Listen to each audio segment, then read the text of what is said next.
Guys and girls, it's Know It time!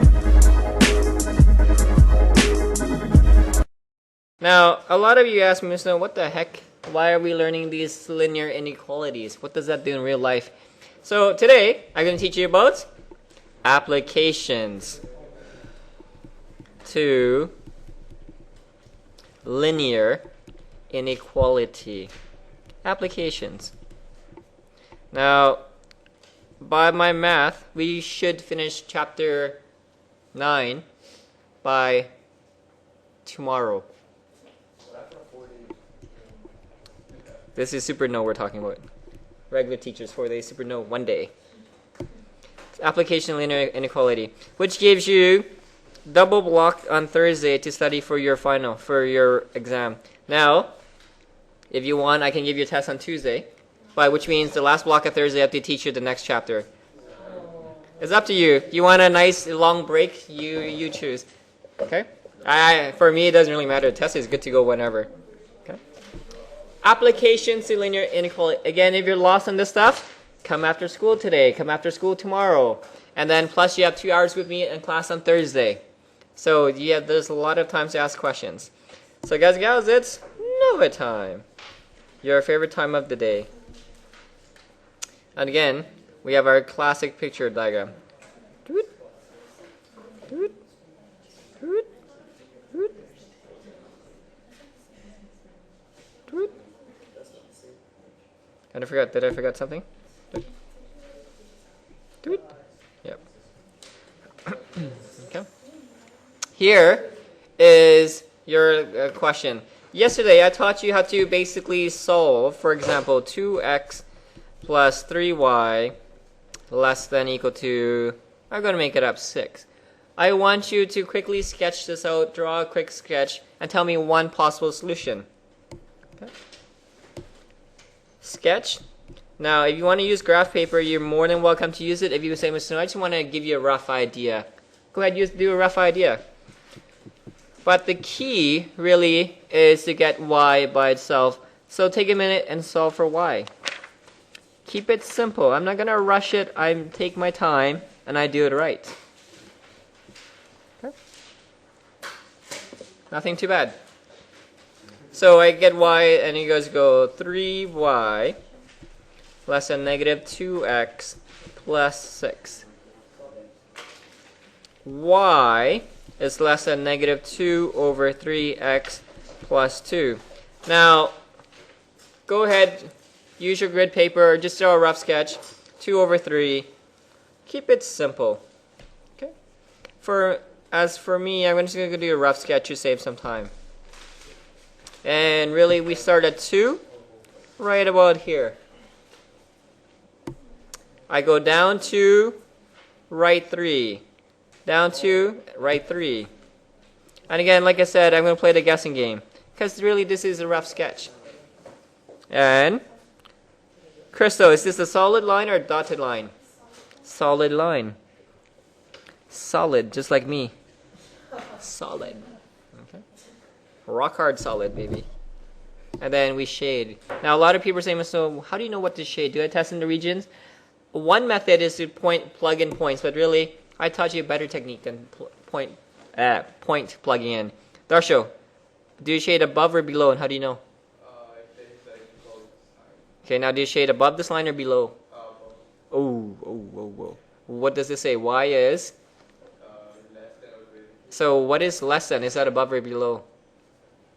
Below. That's the key. See? Y is less than, so we shade below.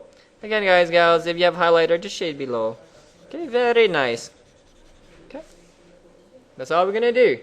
Everything is based, the reason why, the English word here is less than. Less.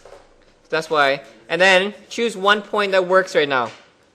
Choose a random point that works. You choose. 0, 0. I choose that because that's the easiest one to work with. So, one solution. And again, there's an infinite amount of solution is 0, 0. And that's what we did yesterday. But a lot of people say, Mr. Why did we have to learn that? Here's the reason why. I'm going to give you applications. No, this is a review. I haven't even started today's lesson yet. Here is why we need to know this stuff.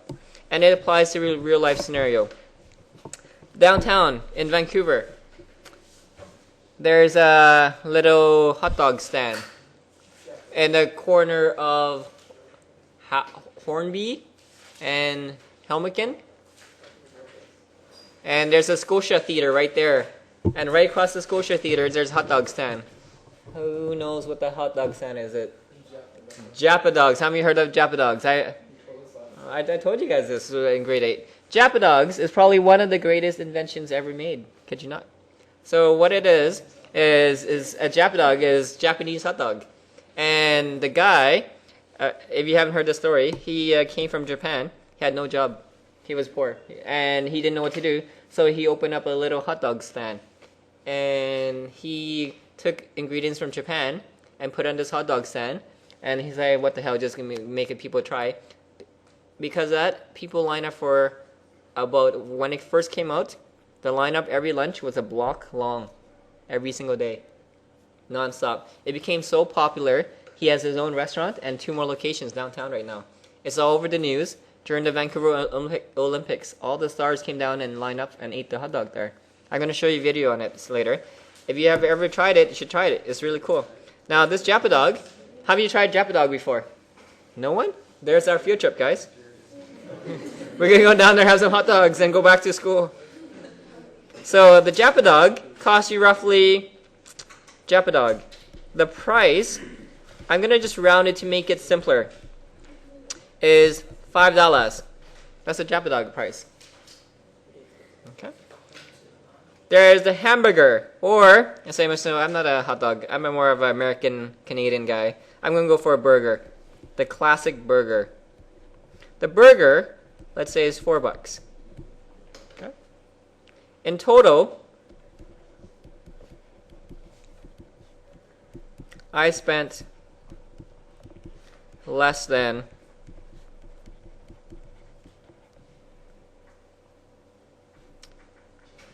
$50. In total, I spent less than $50. Sorry, no, I'm going to say 40. There's a reason I'm going to use 40. It's a bit easier for you guys. In total, I spent less than $40. My question is to use A. Create an equation. Okay. B. I want you to graph it. C. Give me one solution that works. One possible solution of how many Japadogs and how many burgers did I buy that day. Give me one solution. And this is a real life scenario. Okay. If I spend less than $4 that day, what combinations of Japadogs and burgers did I buy? Have fun. Figure this out on your own. While you're working this, I'm going to load up the Japadog. So when you work with this question, again, you can choose what's X and Y. You can use any other letter you like. I'm going to say X be Japadogs. Okay, makes no difference to me. And Y be burgers. Create an equation that sets this up. So, Serena, what's your equation going to be? Oh, you're eating. Lavraj, what's your equation going to be? Or let's do 5x. Yep. Plus? No, you can't do equal yet. Because together, it has to be less than 40. Okay, so it'll be 5x plus 4y. See, the reason why is I don't know how many Japadogs and burgers I bought. It has to be less than 40. And this is my equation.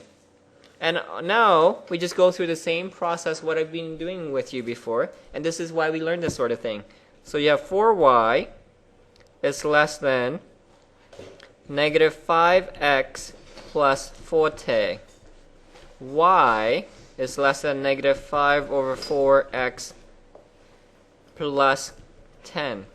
So we're going to draw a rough sketch. The reason why, when I have a rough sketch, I exactly know where all my possible solutions are. I start at 10. I'm going to call this 10. Again, make sure it's a dotted line. Okay. Hartej, am I going to shade above or below? Below. So I know all the possible numbers here work.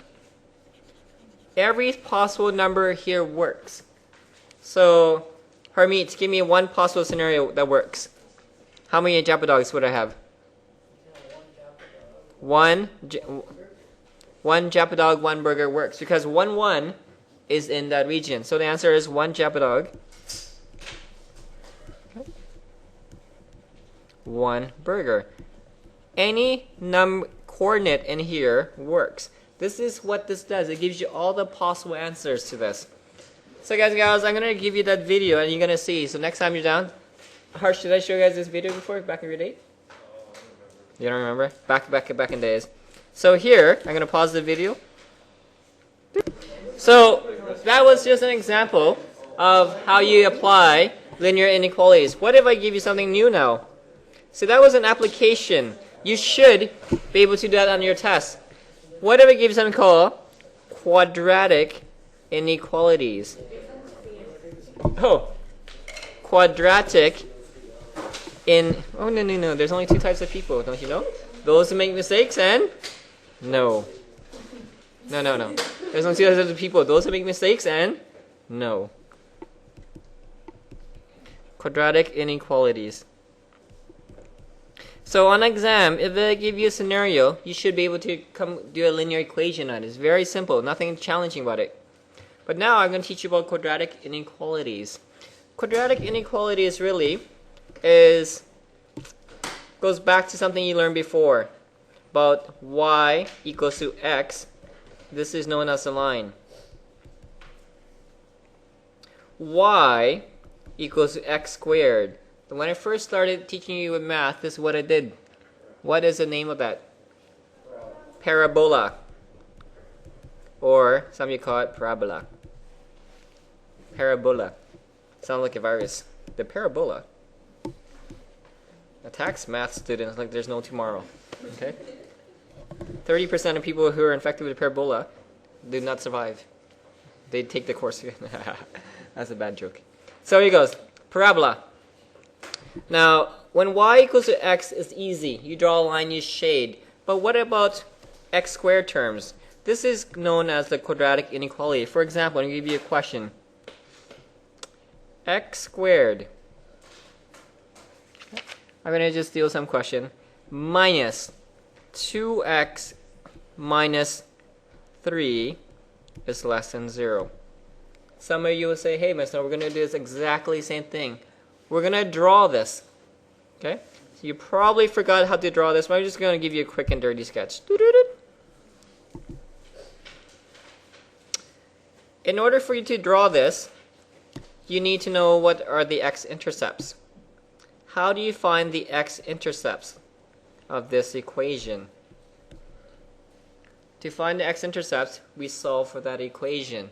Guys and gals, I give you a few minutes. Find where all the zeros are for that equation. I keep it simple. I'm going to find the x-intercept, so which means I'm solving for it. I can factor it into x. Darren, what can I factor into x? X minus 3, x plus 1 is correct. Darsho, so therefore x equals to? Excellent. And so I want you to put a little dot at 3. Right about here. I'm going to call this 3. And I'm going to call this negative 1. Okay? So we know my parabola has to hit those 2 points. But let's see how we remember this. My parabola can face upward or downward. How do you know it's upward back in the days? Ah, good. See, there's no negative here, so it faces upward. So let's draw a parabola. Again, I'm just going to just sketch it in. Where does it hit the y-axis? Well, not really matter for now. I just want to draw the rough graph. Sorry? What? Negative 3? For the y-intercept? Yes, it will. So this is negative 3. Now, where is the graph less than 0? Well, the graph is less than 0. Would you agree? This part. Right here. That's the only part that's less than 0. So your answer is x is between 3 and negative 1. Ta-da! Whoa. Let's say it again. So would you agree it's less than 0 right here? So it's between 3 and negative 1. But doesn't it have to be under 0 though? It's less than 0, less than or equal to 0. Because there's an equal sign, so it includes it. So guys, your work for today. Yeah, right, I'm just kidding. You wish. If that life it was like that, you wouldn't even need me to teach you. See, that was pretty simple. That was method 1. In this method, I use a simple graph, but the problem is I have to draw a graph, and some of you can probably do this, but really, method 2. Method 2 is basically a method called testing your regions. Testing. You can use either method. Once you have an idea where your x-intercepts are, you can just go for it, and you can actually see it. If you don't want to do that method, you're going to do method 2, testing regions. And this is going to be the most common method students will use, region testing. Okay? There's only 2. We're going to do the exact same thing. X squared minus 2x minus 3 is less than 0. X squared minus x minus 3 is less than equal to 0. And we follow the exact same thing. You guys factor it out, and you say, hey, Mr. No, the answer is 3, negative 1. Whoop, did I copy it wrong? Yeah, that should be 2x. Whoa, 2 types of people. Those who make mistakes, and no, my pen didn't work. So guys, now here's how region testing works. You have to know how to do both methods on your exam. We're going to draw a number line. We're going to label negative 1, and we're going to label 3. Just like a simple number line. And the factor form of this is x minus 3, x plus 1 is less than or equal to 0. Okay? Because you see this less than or equal to symbol, we're going to put a dot here and a dot here because it's included. I have 3 regions now. Okay, region 1. I'm going to break up this line to 3 regions. Choose a number, any number to the left of negative 1 you want. Negative 2. We're going to plug this into this form, into this factored form. So this is going to become negative 2 minus 3. But instead of writing the answer, I want you to think of, is your answer positive or negative? Let's think about this one. Negative minus 3. Is your answer positive or negative? So I just want you to go negative. Okay, I don't care what the answer is. I just want to know if it's less than 0. Now we're going to do this also. Negative 2 plus 1. Is your answer negative or positive? Now, you have a negative times a negative. Will that be, is that less than 0? No. Because a negative times a negative is a positive. A positive number cannot be less than 0, so we put an x here.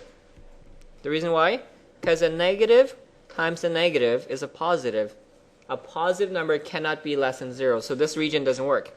I want you to do the same concept. Choose a number between negative 1 and 3.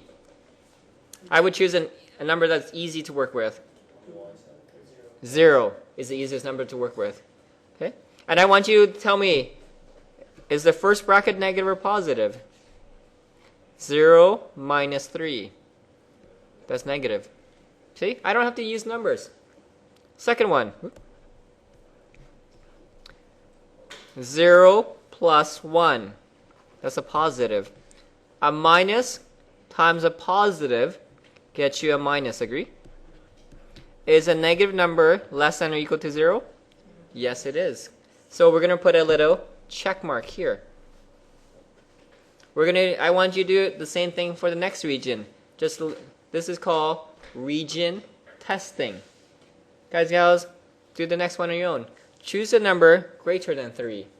Doesn't matter what number you choose. Okay? And just use negative. Is it positive or negative in n? So, wrong, right, and just test the region. This should be wrong. So your answer, notice, is between -1, that's where the check mark lies, x, and 3. Your turn. I want you to practice region testing. I want you to do both methods. X squared minus 10x plus 16 is less than or equal to 0. I'm going to pause it. So guys, gals, first thing, like I said, I want to know what are all my key points I'm going to work with. So just factor. X, Jason, what is x minus 2, x minus 8? Divya, so x equals to 8 and 2. I'm going to start with my first method, just a simple graphing method, because I want you guys to understand why we're doing things the way it is. I'm going to put a dot at 2 and a dot at 8. Go ahead, draw in just a rough sketch what your graph looks like. And my rough sketch, well, I know this parabola is facing up because there's a positive sign. So again, keep it simple. Okay. Very nice. Now, I'm looking for where is it less than 0? Well, it's less than 0 right about here, in between these two regions only. Okay? That's the only spot it's less than 0. So when I write my final thing, it's going to be 2x and 8, which means x is between 2 and 8. That means if you have any x between 2 and 8, it works. That's method 1. Method 2 requires you to do a number line system. You put 2 and 8. And I'm just going to do my little setup for you. X minus 8. And we're going to do that region testing. Choose a number to the left of 2. Let's choose 0. If you choose 0, this will give you a negative. This gives you a negative. A negative times a negative is a positive. A positive is not less than 0, so this region doesn't work. I'm going to do the exact same thing, and this is a sort of setup you get. Jason. On a test, when you have to actually draw the number. Draw the number. If I ask you to do a test your regions, this is how you have to do it. You can't just like use the numbers instead of You this method? No, I mean like can't you just use like 0, 5, and like 10? Oh yeah, you could. It's up to you. But you have to use the number line. Like you have to actually show a number line. No, you got to just all I need is just do 2 and 8. That's it. And whatever number here, I don't care what numbers you put in there. Okay. So guys, gals, this is the sort of thing you'd be asked to do, and let's make sure everything that you can do everything now. One more question, then we're going to take a break, and then after break, we're going to give you some time after lunch to work on it. What if I give you this? Negative x squared plus x. Oh, no, not yet. This will be after lunch. Plus 12 is less than 0. In this question, I'm not going to give you any hints. I'm going to let you figure it out on your own. So guys and gals, to save time, I'm going to start. I see there's a negative here.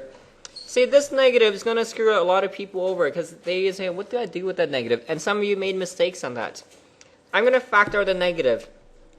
When you do, you simply get x squared minus x minus 12 is less than 0. Okay, very simple.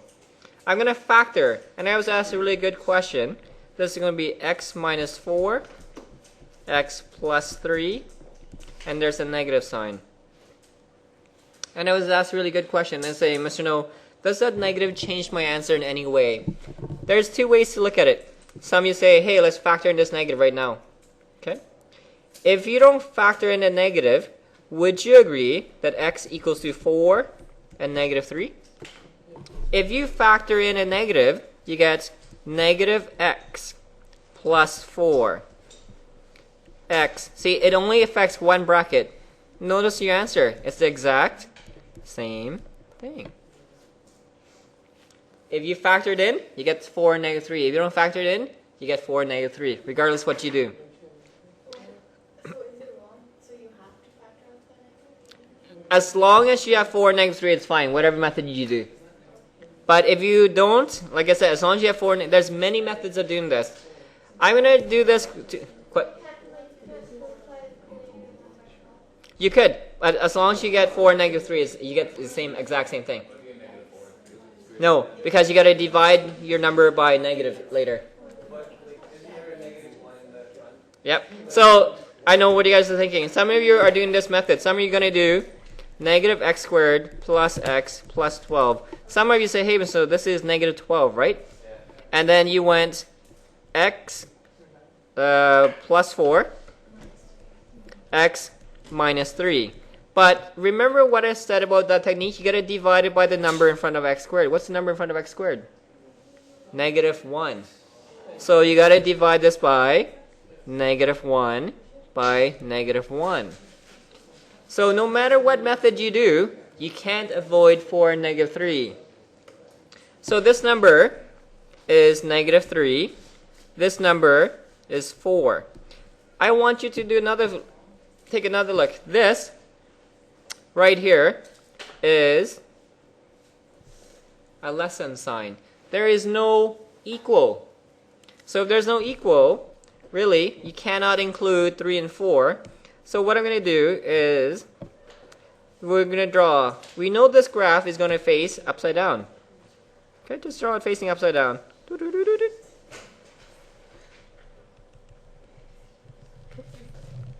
Sometimes in the book, if you draw a number line, if you do the number line method, this is how they do it in the number line method.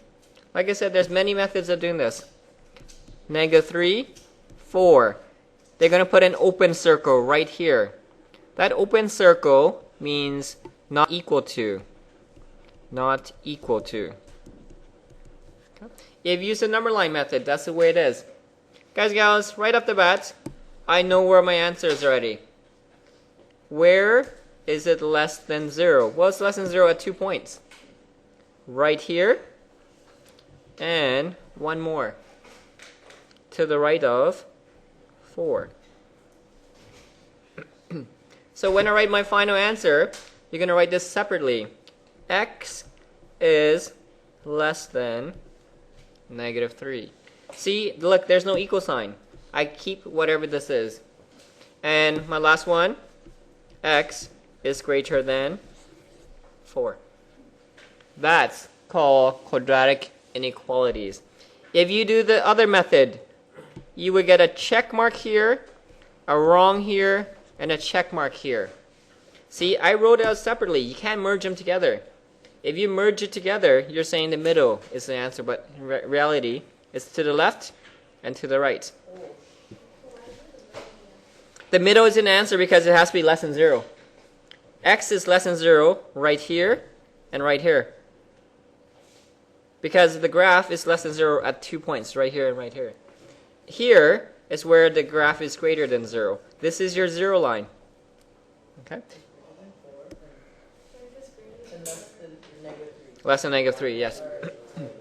If you write it together, you're saying x is between negative 3 and 4. If you write it like this is wrong. Please don't do this. Okay? Some of you are thinking, hey, so I'm going to save time and write it like this. Is saying x is between negative 3 and 4. No, it doesn't matter. You can't flip the sign. If you flip the signs, you're saying negative 3 is greater than 4. It doesn't work regardless of what you do.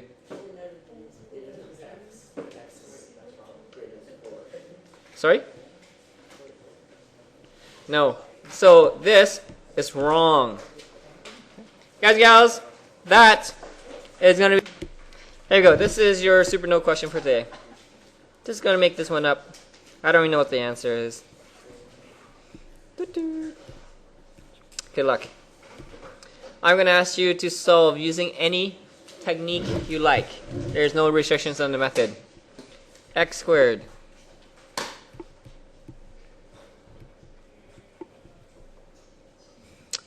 Choose a number for me, please. 5? No, it's 5's too easy. Let's do 10. Random question. Good luck. I'm going to pause it. What do you want us to do? First of all, I always move it to one side, get it equal to 0. That's my whole goal. X squared minus 4x minus 10 is greater than 0. Now, I look at here, and a lot of you say, hey, Mr. it can't be factored, so therefore no solution. Oh, no. Since you can't factor, we're going to use a quadratic formula. It's be 4 plus minus 16 minus 4 times 1 times negative 10 all over 2. That's the quadratic formula. If you did this correct, you should have two answers. X equals to negative 1.74, and what was the other one? 5.74. So I'm going to draw a rough grid. The reason why? Because it's probably easier if you just draw a very quick grid. Negative 1.74 is right about here. And I look at this, there's an equal sign. This is 5.74 somewhere here. My graph is facing upward because of the x squared. Okay, so I'm just going to draw it in for you. Just draw it. Like, I don't really need to know where the y-intercept is. They're asking you, where is it greater than 0? Would you agree it's greater than 0 right here and right here? That's where it's greater than 0. So it's greater than 0. This is negative 1.74. So it's to the left of negative 1.74, which is x is less than, not equal to, negative 1.74. That's what it means, to the left. And there, x is greater than 5.74. Guys and gals, that is how we do it. This is how we do it. Your work. Page. That's it. Nothing else I can teach you. No, I'm going to give you some time to work on this, and then I'm going to teach you something new at the end of class. At the end of starting next block. Sorry, what?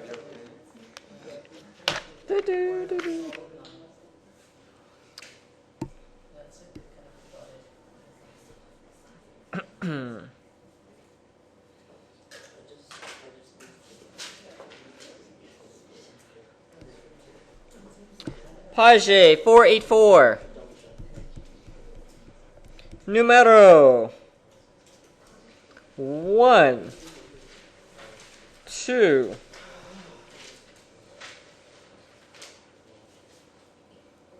you should. Application, I'll show you how to do it after 1 to 9. I'm going to go over applications with you after. Now, most of this is relatively simple. You probably have till the whole class to work on it, which is a lot of time. I use my time wisely if I were you, because I don't want to hear complaints to Mr. No, I was not given enough time, so on and so on. Guys and gals, get crack-a-lack.